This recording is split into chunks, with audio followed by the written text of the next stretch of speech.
Rated SPG. Striktong patnubay at gabay ng magulang ang kailangan. Maaaring may masiselang tema, lengguwahe, karahasan, sexual, horror o droga na hindi angkop sa mga bata.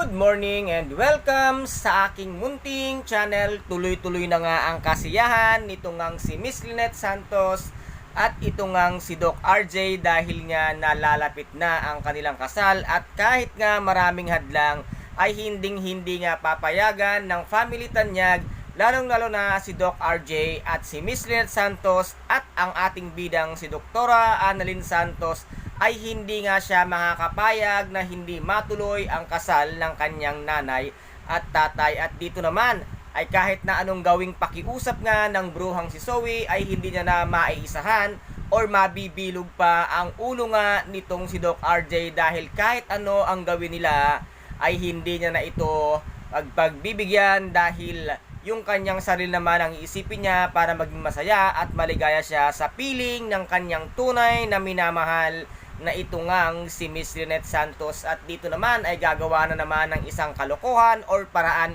upang hindi nga matuloy ang kasal ni Doc RJ at ni Miss Lynette Santos. Ito ngang si Doc Carlos Benitez ay magpipilit na namang tumakas nga sa kulungan ng mga baliw na kung saan nga ay siya raw mismo ang gagawa ng paraan para walang kasal na magaganap. At dito naman ay nagsimula na rin na gumawa ng isang eksena nga itong demonyitang si Moira, kung kaya't kumuha nga siya ng dalawang lalaki na ilalagay niya nga ito sa isang malaking kahon at ito nga ang kanyang sinisigurado na hindi daw matutuloy ang kasal ni Doc RJ at ni Miss Lynette Santos once nga na nagsayaw na ang dalawang lalaki dito nga sa bridal shower nitong si Miss Lynette Santos. Ngunit hindi pa rin magtatagumpay ito nga mademonyitang si Moira dahil andoon nga si Miss Giselle Tanyag at nang sabihin nga na ito ay regalo ng isa sa mga stockholder nga ng Apex, ito ay tatawagan at tatanungin nga nila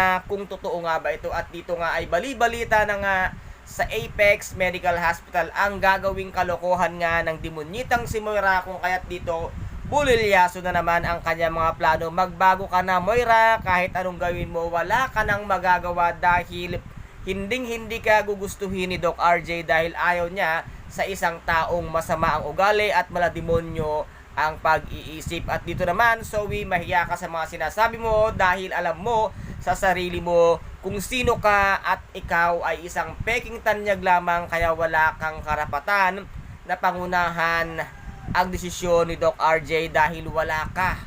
Hindi ka isang tunay na tanyag. At ano kaya ang gagawin nitong si Zoe once na bunyag nga ang katotohanan kung sino siya talaga sa buhay nga nitong si Doc RJ ay walang-wala ka naman, ni isang pataktang dugo ng tanyag ay walang nananalaytay sa iyo dahil isa kang peke at huwad na tanyag. Kaya guys, ito po ang ating pakaabangan, ang nalalapit na kasal nitong si Doc RJ at si Miss Lynette Santos. And guys, kung nagustuhan po ninyo ang aking videos for today, paki-subscribe na lamang po ng aking channel, paki-like and share para maging update kayo sa lahat ng gagawin kong videos. Maraming salamat po. Ingat, God bless and bye-bye!